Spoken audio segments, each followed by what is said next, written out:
자, 우리에게 선물처럼 주어졌던 하반기 특별 채용이죠. 예, 그렇게 보는 게 무방할 것 같습니다. 지방직 시험이 끝났고 이제 풀이 강의를 해드리도록 하겠습니다. 이 풀이 강의를 어떤 친구들이 들을까를 늘 고민할 수밖에 없어요. 그걸 제가 고민을 해야 지향점을 맞게 설명을 해드릴 수 있어서. 근데 이번은 아무래도 특별 공채다 보니까 이거를 시험 막 끝나고 나와서 바로 보시는 분들보다는 이제 새로운 해를 준비하시는 2018년을 준비하는 분들이 많이 보시지 않을까 해서 이제 앞으로 어떻게 공부해야 되는지에 대한 초점을 맞춰서 말씀드리도록 하겠습니다. 국가직 시험에서도 제가 말씀을 드렸지만 똑같이 말씀드렸는데 이제 공무원의 시험 문제는 4-4-2-10으로 고정이 된 것 같습니다. 이미 국가직 때도 말씀드렸거든요. 그래서 어휘와 표현들이 4문제가 나오고 문법이 4문제가 나오고 그리고 생활영어가 2문제, 독해가 10문제. 근데 우리 국가직에서 주제, 제목, 요지, 주장을 주지 않아서 상당히 힘들게 만들었었잖아요. 통일성 문제를 3문제로 주고 빈칸은 4문제에다가 예를 3문제로 줬었잖아요. 그렇죠? 근데 여기서 하나 줄이고 여기서 하나 줄여서 주제, 제목 줬단 말이에요. 그럼 얘가 과연 진짜로 쉬우냐? 이걸 보시면 되죠. 여러분 진짜로 이게 쉬운가? 이번에 이제 주제, 주장 이렇게 있단 말이에요. 요거를 한번 어떻게 나오는지 한번 보시죠. 그래서 골고루 공부는 하셔야 되는데 생활 영어를 평소에 공부한다? 뭐 그럴 필요는 없잖아요. 난이도가 높지 않습니다. 그러니까 뭐 생활 영어를 위해서 따로 뭘 공부한다는 건 좀 웃기긴 한데 그래도 뭐 틈틈이 그냥 모의고사 같은 거 풀 때마다 있는 문제들만 잘 적응해 놓으셔도 틀리진 않을 거라고 보고요. 관건은 문법 4개 중에서 어떻게 보느냐 이거죠. 저는 제가 가르치는 오프라인에서 가르치는 모든 학생들에게 항상 이야기하는데 어떻게 하면 영어를 90점을 맞을 수 있느냐. 간단합니다. 독해 10개를 다 맞아야 돼요. 그리고 생활 영어 틀리면 떨어지는 거예요. 그런 각오로 하고 여기서 하나 틀리는 거예요. 그래야 90점 이렇게. 물론 여러분의 목표가 95점, 100점이다. 그럼 이것도 맞으면 되는 거고요. 당연히. 그러면 오히려 문법을 준비하기가 마음이 좀 수월해져요. 하나 틀려도 되잖아요. 그러니까 여러분이 잘못 생각하시는 것 중에 하나가 독해를 10개 중에서 9개 맞았다. 됐네. 잘했네. 아니에요. 독해는 다 맞아야 돼요. 그래서 새해를 위해서 공부하실 때 독해는 2가지의 과제가 있는데 첫 번째는 틀리지 않는다. 2번째는 시간을 관리한답니다. 그러니까 시간을 적절하게 관리하면서도 틀리지 않아야 되기 때문에 어떻게 보면 독해가 제일 어려울 수도 있는 거예요. 근데 학생들이 시간 관리가 안 되고 그냥 시간을 재지도 않고 문제 풀면서 독해 맨날 맞는데 10개 풀면 9개 맞고 20개 풀면 한 17, 18개 맞아요. 독해는 됐어요. 그럴 때마다 제가 경악을 합니다. 그럼 못 붙는 거예요. 시간이 관리가 돼서 한 문제에 적어도 1분 10초. 한 문제에 1분 10초. 그럼 10문제면 11분. 이걸 항상 연습하는 거예요. 그럼 시험장 가서는 그렇게 빡빡하게는 안 풀거든요. 조금 더 줘도 된단 말이에요. 12분, 13분이죠. 1분 10초를 주면 12분 가까이 되죠. 12분에 10문제를 풀어보는 습관을 갖는 거예요. 근데 그렇게 연습을 해보다가 이제 도저히 모자란다고 시간 조금 더 주다가 나중에 줄이고 이러는 거죠. 시험장 가서 우리에게 주어진 시간은 요건 한 15분 정도 주어지니까. 요거 갖고 한 10분 풀면 되잖아요. 10분은 안 걸릴 수도 있는데 어쨌든 문법이 있으니까. 어쨌든 시간 관리가 되는 10개 다 맞는 독해. 이게 제가 여러분에게 합격 팁으로 드리는 첫 번째. 그 다음에 어휘의 난이도는 상당히 높아졌다. 이제는 어휘가 제가 드리는 이나영 어휘집에서 17에서 22단계가 마지막 4단계인데요. 그 17에서 22단계의 4섹션, 4번째 섹션에서 다 시험에 나오고 있다. 그러니까 다른 어휘집 막 신경 쓰지 마시고 1단계 중학교 거부터 시작해서 차근차근 뒤로 가시라. 거기서 22단계까지 가시면 된다. 예, 그런 겁니다. 문법은 뭐 꾸준히 공부하시면 당연히 되는 거고요. 자, 이제 문제 한번 볼게요. 모두 다 꼼꼼하게 읽고 해석은 하지 않겠습니다. 문제를 어떻게 푸는지 말씀드릴 거예요. 제가 이 서브는 항상 아래, SIT는 언제나 sit, 앉다라는 라틴어예요. 그래서 돈 주세요 하고 아래에 앉아 있는 겁니다. 그래서 subsidy가 보조금이죠. 그래서 재정적 지원이겠죠. 예, 보조금이니까. 그 다음에 convoluted, 이게 제일 어려운 단어가 아니었을까 싶은데 저는 사실은 보기 단어를 이걸로 줬어야 된다고 봐요. abstruse. 이러면 더 어려운 거였죠. convoluted도 모르는데 abstruse도 모르면 이게 2개가 동요란 말이에요. 난해한, 복잡한, 어려운, 수수께끼 같은 complicated죠. 이게 좀 쉽지만 이렇게 알면 쉬운 거고 단어를 모르면 참 어렵죠. 그렇다고 이 문장 전체를 꼼꼼히 분석해서 해석을 다 해본다고 저 단어가 추론되느냐? 거의 그렇지 않아요. 그러니까 1번, 2번의 어휘 문제는 알면 딱 쓰는 거예요. 모르면 그냥 그 주변만 딱 보고 대강 찍고 넘어가셔야 돼요. 여기서 시간을 써버리면 시간이 있으면 맞출 수 있는 독해를 못 맞추니까. 무조건 중요한 얘기 아닙니까? 그럼 1번, 2번 어떻게 하냐? 열심히 외워야죠. 어떻게 해요? 열심히 외워야죠.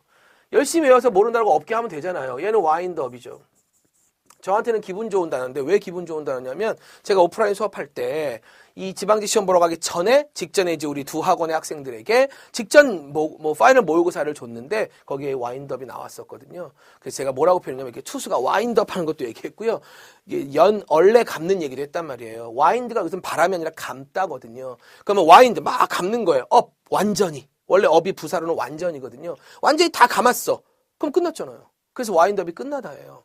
투수가 와인드업하고 공 던지거든요. 그럼 공 던지기 전 예비 동작이 끝났다는 거예요. 그래서 와인드업 한다면 반드시 공을 던져야 되거든요. 와인드업을 했는데 공을 안 던져버리면 피차 보크 이렇게 얘기하죠. 야구 아시는 분들은 잘 아시겠지만. 그래서 와인드업은 끝나다예요. 여기서 끝나다, terminate. 이 term이란 라틴어도 끝이란 라틴어거든요. 그래서 terminate가 끝장을 내다. 터미널이 도시의 끝과 끝을 이어준다 해서 터미널이에요. term은 언제나 끝.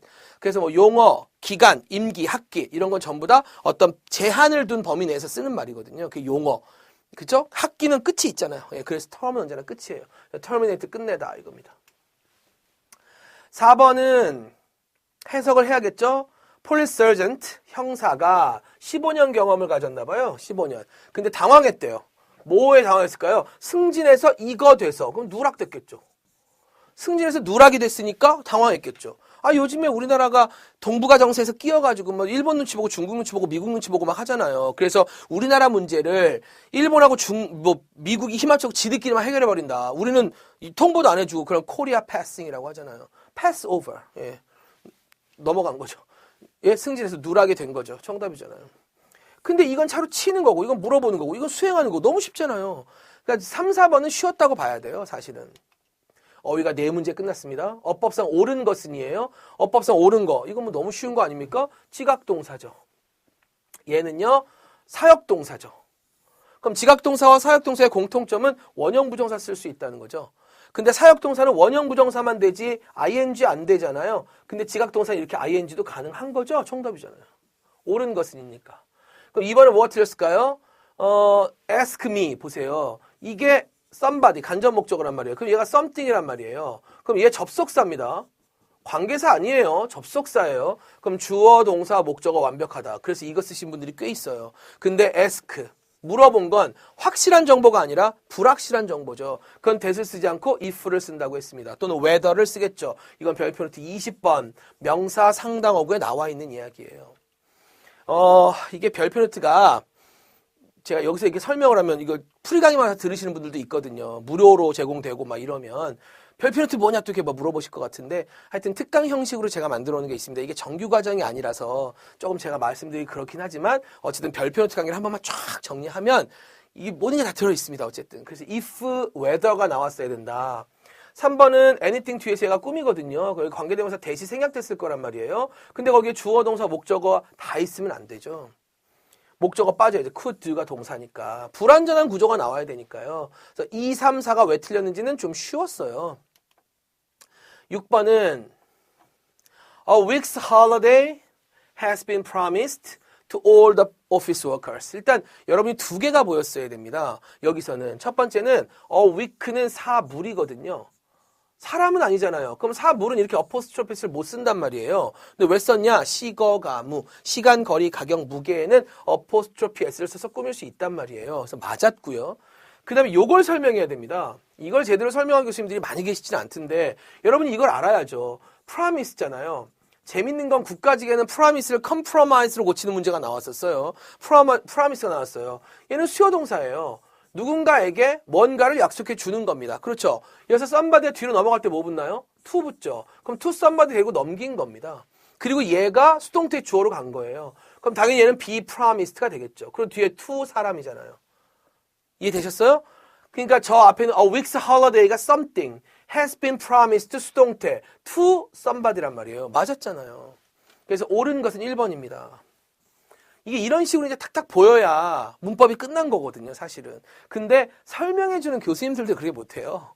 저도 말씀드리긴 뭐하지만 어쨌든 생각하는 거죠, 다. 분명한 거는 경력이에요. 경험이고. 제가 그 말씀을 좀 드리고 싶습니다. 좀 이따가 제가 4번에서도 얘기하겠지만, 글쎄요, 이거 제가 얘기하는 게 좀 조심스럽긴 한데요. 이 4번 문장을 풀이 강의해 놓은 여러 교수님들의 인터넷에 있는 자료를 한번 봐주세요. 여기서 제가 좀 이따가 설명하는 대로 설명한 교수님이 몇 분이 계신지 한번 보세요. 그러면 그 교수님이 제가 설명한 대로 했다고 무조건 최고냐 이런 건 아니지만 그걸 봤다면 영어 경력이 높은 거예요. 근데 막 정말 말도 안 되는 설명을 붙여놓으신 분들이 많거든요. 왜 그러냐면 이제 경험이 좀 떨어지니까. 그럼 그분들이 저보다 영어를 못하냐? 전 그렇게 얘기하지는 않습니다. 영어 저보다 훨씬 잘할 수 있죠. 하지만 가르치고 문제를 뽑아내고 문제가 뭐가 나오는지 찍어내는 건 결국 경력이고 실력입니다. 그게 제일 중요하지 않을까 싶거든요. 저는 유명해지는 걸 원하지 않는 선생이에요. 물론 에듀피드에 있으니까 유명한 건데 저는 막 노량진에 가서 애들이 제 이름을 다 외치고 이런 걸 원하지 않아요. 그렇게 해서 받는 상처가 훨씬 커서. 그래서 에듀피드에서 혼자 지금 14년째 강의하고 있습니다. 그런데 그 내공은 저는 있다라고 생각하는 거거든요. 예를 들면 이 1번 같은 경우도 그냥 수동태라 맞았음 이렇게 말하면 안 돼요. 프라미스가 수요동사에서 이 to가 왜 나는지 정체를 밝혀줘야 돼요. 그리고 이 앞에 weak에 s가 붙은 거 말해줘야 됩니다. 그게 문법에 있거든요. 이거 이나영 교재에 다 있는 얘기란 말이에요. 근데 그걸 둘 다 지적한 교수님 제가 봤을 때는 한 명도 못 봤습니다. 이 두 개를 다 지적해 준 사람은 weak음을 말하거나 어차피 옳은 것이니까 막 넘기는 거죠. 편하게. 이게 왜 옳은지에 대한 정확한 설명이 필요한데 어쨌든 요 투 여기서 맞았어. 정답이에요. 요거는 제가 이제 별표 노트 B2 부정사 61번에서 62번인가 얘기했었죠. B2 부정사를 쓰면 되는데 요즘 현대영어에서는 B2 부정사 안 쓴다. be destined to를 쓴다. 뭐말 운명이다 앞에 was가 있어야 돼요. 틀린 거고. 그 다음에 preferable인데 prefer 있잖아요. 이게 A to B잖아요. 이게 별표 노트 59번에서 A 선호 구문 이렇게 나와 있단 말이에요. B보다 A를 더 좋아하는 거예요. 그럼 얘가 preferable이라는 형용사로 파생이 되더라도 to를 쓰는 거예요. attribute A to B 있죠? 거기서 attribute가 attributable 돼도 to를 쓰는 겁니다. 근데 then이 아니라 to를 써야죠. 비교급이 없는데 then을 쓴다는 건 말이 안 되거든요. 여기까지 요 2번, 3번은 대부분 이렇게 설명을 하셨는데 4번은 뭐라고 설명하시냐면 제가 봤는데 find가 타동사다. 근데 뒤에 목적어가 increasingly challenging이니까 목적어가 없다. 그래서 어떤 교수님은 li를 빼고 얘를 명사 challenge로 바꿔야 된다. 이렇게 얘기하신 분이 계시더라고요. 깜짝 놀랐고요. 그다음에 두 번째는 find의 목적어가 없기 때문에 find를 수동태로 만들어서 are being found로 써야 된다. 예, 경악을 금치 못할 설명이고요. 말도 안 되는 겁니다. 그분들은 모두 이 to stay ahead를 앞서 나간 채로 유지하기 위해서라고 해석하신 거죠. 그럴까요? 얘하고 challenging이 똑같은데. 앞장서서 남아있는 것, 즉 선두를 유지한다는 건 힘든 거예요. 얘가 목적어예요. 목적 보호라고요. 근데 목적어가 어디로 갔어요? 여기 있었어야 될 목적어가 어디로 갔어요? 지금 뒤로 넘어갔잖아요. 왜? 너무 길어서. 그럼 제가 제일 강조했던 별표 노트 24번 목적어 노치에서 목적어를 앞으로 빼면 강조하는 거고요. 목적어를 뒤로 빼면 너무 긴 거예요. 근데 뒤로 뺄 때 대절, whether절, if절, 의문사절 아니면 to 부정사, 동명사의 명사 상당하고 6개가 뒤로 넘어오면 it을 세워요. 수식을 받아서 길어진 명사가 넘어오고 그냥 명사뿐이다 그러면 it을 안 세워요. 근데 시험은 어떻게 나온다고 제가 별표 노트 24번에 얘기했냐면 it을 세우고 넘겨야 되는데 it을 세우지 않고 넘긴 걸로 해서 틀린 거 골라가 나온다. 그대로 나왔잖아요.